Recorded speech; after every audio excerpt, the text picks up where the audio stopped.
Assalamualaikum warahmatullahi wabarakatuh. Perkenalkan, nama saya Sabrina Adani. Saya dari jurusan Psikologi Universitas Brawijaya, kelas D2 dengan NIM 205120130111051. Di sini saya akan mempresentasikan hasil kerja saya, yaitu mengenai bab hak asasi manusia. Yang pertama ada hak asasi manusia. Hak asasi merupakan hal dasar yang ada pada diri manusia dan bersifat melekat dan dibawa sejak lahir sebagai anugerah Tuhan Yang Maha Esa. Menurut UUD 1945, hak asasi manusia merupakan seperangkat hak yang melekat pada hakikat keberadaan manusia sebagai makhluk Tuhan yang bertujuan untuk melindungi harkat dan martabat manusia. Hak asasi manusia ini harus dilaksanakan dan dilindungi oleh setiap negara, hukum pemerintah, dan juga setiap orang demi terlindunginya harkat dan martabat manusia. Selanjutnya yaitu terdapat 4 prinsip yang mendasar mengenai hak asasi manusia, yaitu kebebasan, kemerdekaan, persamaan, dan juga keadilan. Selanjutnya mungkin kita bertanya-tanya, mengapa hak asasi manusia sangat penting keberadaannya di setiap negara? Hal itu dikarenakan setiap negara terdapat tindakan pemerintah yang bersifat sewenang-wenang, dan karena di setiap negara memungkinkan adanya perbudakan, dan juga karena di setiap negara terjadi penjajahan. Selanjutnya yaitu ada pengakuan terhadap hak asasi manusia yang memiliki 2 landasan, yaitu yang pertama landasan langsung. Landasan langsung ini merupakan kodrat manusia. Landasan ini mengaku bahwa kodrat tiap manusia sama derajat dan martabatnya tanpa membeda-bedakan ras, agama, suku, bangsa, dan lain sebagainya. Yang kedua yaitu ada landasan yang lebih, yaitu Tuhan yang menciptakan manusia. Landasan ini menyatakan bahwa semua manusia merupakan makhluk Tuhan yang sama di hadapannya kecuali yang berbeda dalam amalannya. Ciri pokok dari hak asasi manusia. Hak asasi manusia tidak perlu diberikan, dibeli, maupun diwarisi karena hak asasi manusia dimiliki secara otomatis oleh setiap manusia.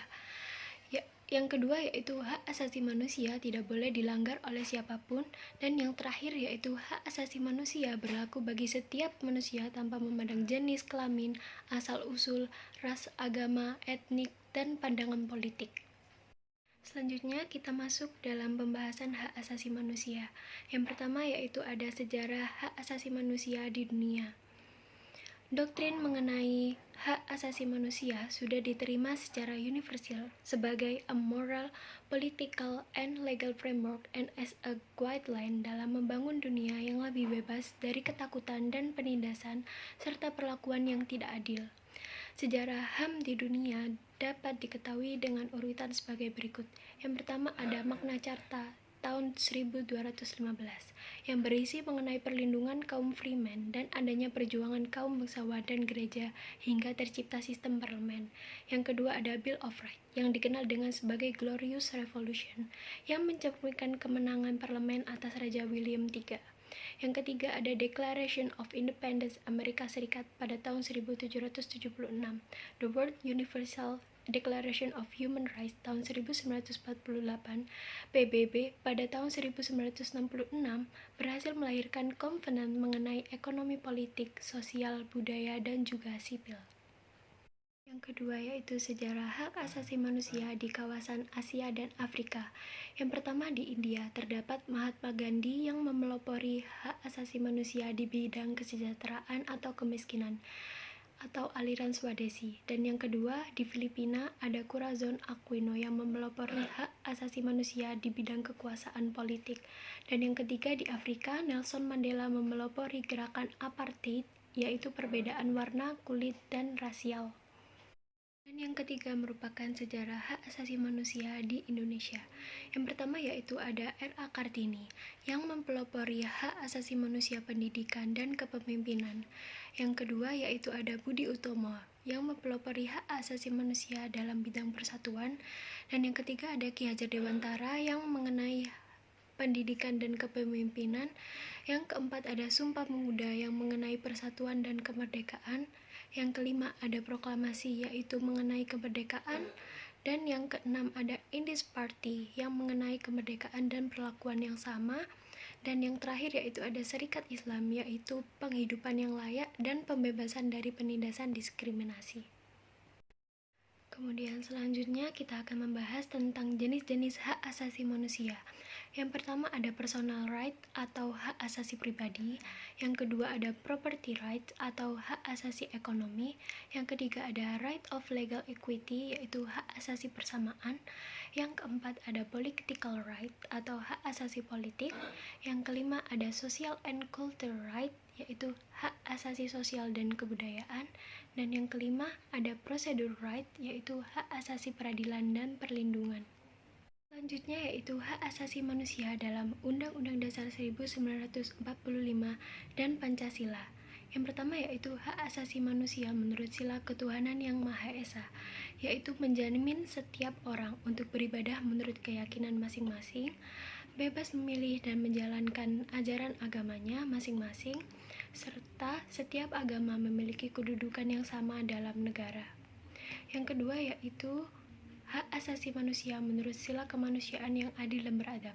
Yang pertama ada pengakuan manusia sebagai makhluk individu dan sosial, sikap yang menghendaki human values, hak untuk tidak disiksa, dihina, dan lain-lainnya, serta hak untuk mendapatkan peradilan yang bebas. Selanjutnya yaitu hak asasi manusia menurut sila persatuan. Yang pertama adalah sikap yang mengutamakan kepentingan bangsa, suku, golongan, partai, dan lainnya. Yang kedua ada sikap persahabatan dengan bangsa lain dan adanya keseimbangan yang harmonis. Yang kedua ada hak asasi menurut sila kerakyatan, yaitu mengangkat harkat dan martabat manusia, kedaulatan rakyat yang disalurkan melalui demokrasi, hak untuk mengeluarkan pendapat, berkumpul dan melaksanakan rapat dan lainnya. Dan yang terakhir ada hak asasi manusia menurut sila keadilan sosial bagi seluruh rakyat Indonesia, yaitu melaksanakan kesejahteraan umum dan masyarakat keadilan dengan memberikan pertimbangan bahwa hak milik pribadi juga mengandung fungsi sosial dan tiap orang dapat menikmati kehidupan yang layak. Selanjutnya kita akan membahas tentang pelanggaran hak asasi manusia menurut Undang-Undang Nomor 39 Tahun 1999. Yang pertama yaitu pelanggaran HAM, yaitu mengurangi, membatasi, serta mencabut hak asasi manusia orang lain maupun kelompok. Yang kedua ada pelanggaran hak asasi manusia yang berat meliputi kejahatan genosida dan kejahatan terhadap kemanusiaan. Dan yang terakhir yaitu pelanggaran hak asasi manusia yang dilakukan masyarakat, baik perorangan maupun kelompok dapat menimbulkan perkelahian, kekerasan, aksi penjarahan, perilaku anarki, kerusakan, teror, serta konflik antar kelompok dan juga bangsa. Selanjutnya yaitu lembaga dalam penegakan hak asasi manusia. Yang pertama ada Komnas HAM atau Komisi Nasional Hak Asasi Manusia yang bertugas untuk mengkaji, meneliti, melakukan penyuluhan serta pemantauan dan mediasi hak asasi manusia. Yang kedua ada Pengadilan HAM yang bertugas untuk memeriksa dan memutus perkara pelanggaran hak asasi manusia yang berat. Dan yang ketiga ada Pengadilan HAM ADHOC yang tugasnya hampir sama dengan Pengadilan HAM, yaitu bertugas untuk memeriksa dan memutus perkara pelanggaran hak asasi manusia yang berat. Dan yang terakhir ada Komisi Kebenaran dan juga Rekonsiliasi atau KKR.